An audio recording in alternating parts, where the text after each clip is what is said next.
Hello guys, welcome to my YouTube channel. So finally Genting హైలాండ్స్కి అయితే వచ్చేసాం మేము. After a long flight journey 6 o'clockకి ఎయిర్పోర్ట్లో ల్యాండ్ అవుతే ఆల్మోస్ట్ 12-12:30కి హోటల్లో చెక్ ఇన్ అయ్యాము. చెక్ ఇన్ అయ్యి వెంటనే ఫాస్ట్గా రెడీ అయిపోయి జెంటింగ్ హైలాండ్స్కి అయితే వచ్చేసాము. జెంటింగ్ హైలాండ్స్కి వచ్చేసరికి ఆల్మోస్ట్ 1 PM అయింది. ప్లేస్ అయితే చాలా బాగుంది. అసలు ఏదో ఇంకో ప్రపంచంలోకి వచ్చేసామా అన్న ఫీలింగ్ వచ్చింది చూడగానే. చూస్తుంటే పెద్ద ఫిలిం సెట్లో ఉన్న ఫీలింగ్ వచ్చింది. ఈ ప్లేస్ అంతా కవర్ చేయడానికి 1 day కూడా సరిపోదేమో, అంత పెద్దగా ఉండే. ఈ థీమ్ పార్క్ టైమింగ్స్ వచ్చేసి మార్నింగ్ 10 o'clockకి ఓపెన్ అవుతుంది అండ్ ఈవినింగ్ 6 o'clockకి క్లోజ్.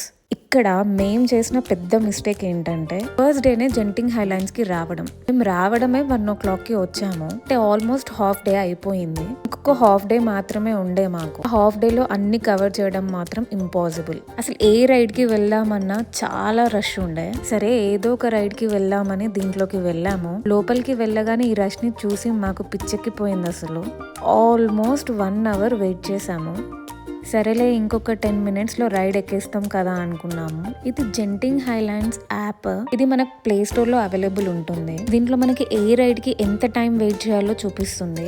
గంట వెయిట్ చేశాక లోపలికి వెళ్ళి చూస్తే ఫ్యూజులు అవుట్ అయిపోయాయి. అసలు రష్ని చూసి 1 hour వెయిటింగ్ అన్నారు. అబ్బో ఇంకా మా వల్ల కాదని బయటకు వచ్చేసాం మధ్యలో నుండే. ఇంకా ఆ రైడ్ మేము ఎక్కలేదు. సమ్ ఐసేజ్ థీమ్తో ఒక రైడ్ ఉండే. సరేలే ఆ రైడ్ అయినా ఎక్కుదామని చెప్పేసి వెళ్ళాము. దానికి ఇంకో 2 hours వెయిటింగ్ అన్నారు. అసలు ఏ రైడ్కి వెళ్ళామన్నా చాలా రష్ ఉండే. ఒక్క రైడ్కి కూడా సరిగ్గా వెళ్ళలేకపోయాం మేము. చేసిన ఇంకో బిగ్ మిస్టేక్ ఎక్స్ప్రెస్ పాస్ తీసుకోకపోవడం. ఎక్స్ప్రెస్ పాస్ తీసుకొని ఉంటే ఇంత టైం అయితే వేస్ట్ అయ్యేది కాదు. ఫైనలీ ఒక 1 hour వెయిట్ చేశాక మేమైతే ఈ రైడ్ని ఎక్కాము. ఈ రైడ్ అయితే ఫస్ట్ చాలా నార్మల్ అనిపించింది చూడ్డానికి. వన్స్ ఎక్కాక నా ప్రాణాలు పైకి వెళ్ళిపోయాయి. అసలు ఇంత భయంగా ఉండే. ఆ రైడ్ అయిపోయాక నెక్స్ట్ రైడ్ కోసమని వచ్చాము. ఆ రైడ్ ఎక్కాలంటే మనం పైకి వెళ్ళాలి. కింది నుండే రష్ స్టార్ట్ అయిపోయింది. ఇక్కడ మనకి ఆ పైన కనిపిస్తుంది కదా, అదే రైడ్. నాకైతే ఈ రైడ్ అసలు చాలా ట్రై చేయాలని ఉండే, కానీ దీనికోసం వెయిటింగ్ టైం వచ్చేసి 1.5 hour ఉండే. అదే యాక్చువల్లీ ఎక్స్ప్రెస్ పాస్ తీసుకొని ఉండుంటే మాత్రం అసలు ఒక 10-15 minutesలో వెళ్ళి వచ్చేసే వాళ్ళమేమో. ఇంకా అంతసేపు ఆ లైన్లో ఉండలేమని చెప్పేసి మేమైతే వచ్చేసాము. వేరే రైడ్ చూద్దామని అక్కడ నుండి వెళ్ళిపోయాము. ఈ రైడ్ నేను కొరియన్ డ్రామాస్లో చూసేటప్పుడు కనిపించేది. చూసినప్పుడల్లా అనుకునేదాన్ని ఈ రైడ్ ఖచ్చితంగా ట్రై చేయాలి నేను కూడా ఒకసారి అని. ఫైనలీ ఆ కోరిక అయితే నెరవేరింది నాకు. ఈ రైడ్కి అయితే పెద్ద టైం పట్టలేదు, జస్ట్ 5 minutes వెయిటింగ్ టైం ఉండే. మా హస్బెండ్ అయితే అసలు దేనికి వచ్చామో ఏం చేస్తున్నామో అన్న ఫీలింగ్లో ఉండే పాపం. జెంటింగ్ హైలాండ్స్కి వచ్చి చిన్న పిల్లలు ఎక్కే రైడ్ ఎక్కాల్సి వచ్చింది లాస్ట్కి. ఇలాంటి వర్స్ట్ ఎక్స్పీరియన్స్ మీకు మాత్రం అవ్వద్దు అనుకుంటే ఈదర్ మార్నింగే రావాలి, లేదంటే ఎక్స్ప్రెస్ పాస్ అయినా తీసుకోవాలి. మేము వెళ్ళినప్పుడు ఎక్స్ప్రెస్ పాస్ అయితే కొంచెం కాస్ట్లీగా ఉండే. ఇంకో రైడ్ కోసమని మేము లైన్లో ఉన్నాము. ఎలా కూర్చున్నారు చూడండి. అసలు నాకు కూడా చాలా కాళ్ళు నొప్పి వచ్చాయి. పాపం మా హస్బెండ్ కూడా ఇంకా కూర్చున్నాడు తప్పని పరిస్థితిలో. తిరుపతిలో దర్శనం కోసం కూడా మాకు తెలిసి ఇంత వెయిట్ చేసి ఉన్నాము. అంత పెద్ద క్యూ ఉండే. నిజంగా నా లైఫ్లో ఇక్కడ వెయిట్ చేసినంత ఎక్కడ వెయిట్ చేయలేదు. ఇన్ని అవర్స్ క్యూలో నించుందే లేదు. అసలు ఒక రైడ్ ఎక్కాలంటే 1.5-2 hours నిలబడ్డాము లైన్లో. 1.5 hour తర్వాత ఫైనల్లీ మేము ఈ రైడ్ ఎక్కబోతున్నాము. బయట నుంచి చూశాను ఈ రైడ్. పర్లేదులే ఎక్కేస్తాం ఏముందిలే అనుకున్నాను. అది అలా పైకి తీసుకెళ్ళి ఒకేసారి కిందకు వదిలేస్తుంది. నా హార్ట్ అయితే జారిపోయింది గైస్. అసలు చాలా స్కేరీగా ఉండే నిజంగా. ఇంకా టైం అయిపోయింది, ఈవినింగ్ 6 అయిపోయింది. అన్నీ క్లోజ్ చేసేసారు. మొత్తానికి జెంటింగ్ హైలాండ్స్లో మేము ఎక్కింది ఓన్లీ 3 rides గైస్. అది మేము చేసిన బిగ్ మిస్టేక్ వల్ల. ఇంకా దానికి తోడు మేము హోటల్లో రూమ్ కూడా తీసుకున్నాము జెంటింగ్ హైలాండ్స్లో. Waste of money seriously.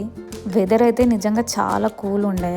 జెంటింగ్ highlands చాలా పైన ఉండే కాబట్టి చాలా కూల్ ఉండే వెదర్. ఈవినింగ్ అవ్వగానే ఇంకా చాలా కూల్ అనిపించింది. నవంబర్-డిసెంబర్ టైంలో వెళ్తే మాత్రం full hands dress or jacket మ్యాండేటరీగా క్యారీ చేయాలి. క్రిస్మస్ కాబట్టి ఫుల్ ఆన్ డెకరేషన్స్, అసలు చాలా బాగుండే డెకరేషన్స్ అయితే. సో క్రిస్మస్ సీజన్ కాబట్టి ఎవ్రీడే ఈవినింగ్ ఒక పర్ఫార్మెన్స్ అవుతుందంట ఇక్కడ. సో అందరూ దానికోసమే వెయిట్ చేస్తున్నారు. మేము కూడా వెళ్ళి జాయిన్ అయిపోయాం దాంట్లో. సో ఇక్కడ పర్ఫామ్ చేయడానికైతే మంచి క్రిస్మస్ థీమ్ డ్రెస్సెస్ వేసుకొని కొంతమంది వచ్చేసారు.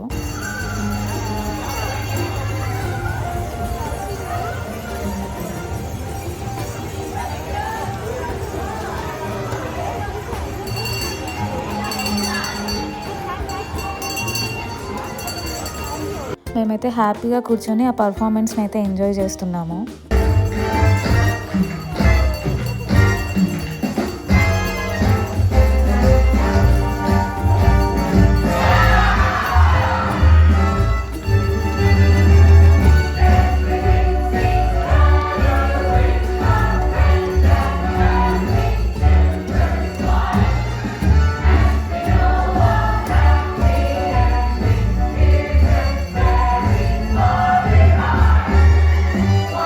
ఆ పర్ఫార్మెన్స్ అయిపోయాక మేమైతే ఈ ప్లేస్కి వచ్చేసాము.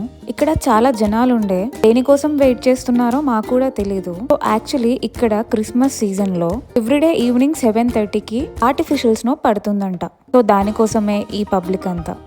మాకు కూడా ఐడియా లేదు కాబట్టి మేము కూడా చాలా ఈగర్గా వెయిట్ చేసాము. సో ఇదే ఆ స్నో.